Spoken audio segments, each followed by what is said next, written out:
He followed it, compelled by a mixture of irritation and a growing, primal unease. He descended the grand staircase, his flashlight beam dancing over the peeling Victorian wallpaper.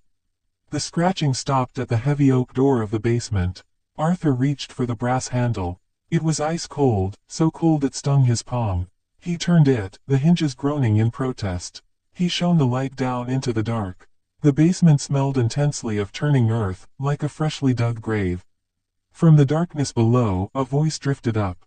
It didn't sound human. It sounded like dozens of voices, layered over one another, speaking in a synchronized, wet cadence. "We are coming up for air, Arthur."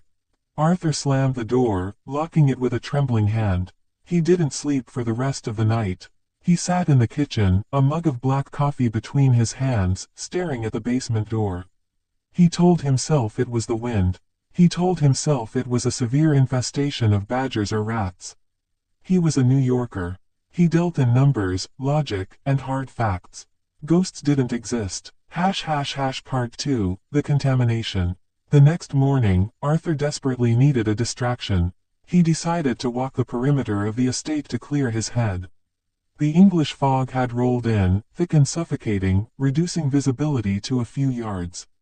As he walked near the edge of the property, where the manicured lawns gave way to a dense, tangled woodland, he noticed something strange. The trees closest to the house were dead, their branches twisted into agonizing shapes, but their bark was covered in a strange, pulsating black fungus. He knelt to examine a patch of earth. The soil wasn't brown or gray, it was an oily, pitch-black color.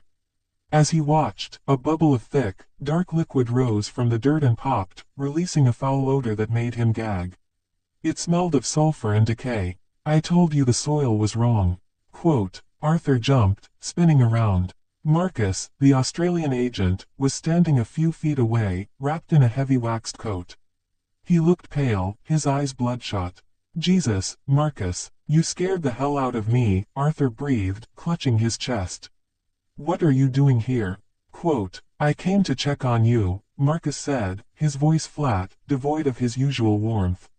"And to see if you've heard them yet." Quote. "Heard what?" "The rats in the walls." Quote. Marcus looked at the house, his jaw tight. "They aren't rats, mate. In the 1800s, the man who built this place, your ancestor, was an occultist. He traveled to the colonies, to the deep American South, to the Australian outback, collecting things. Shards of old burial grounds. Cruelties. He buried them all here, in the foundation. He wanted to see if evil could be crossbred. If it could grow." Quote.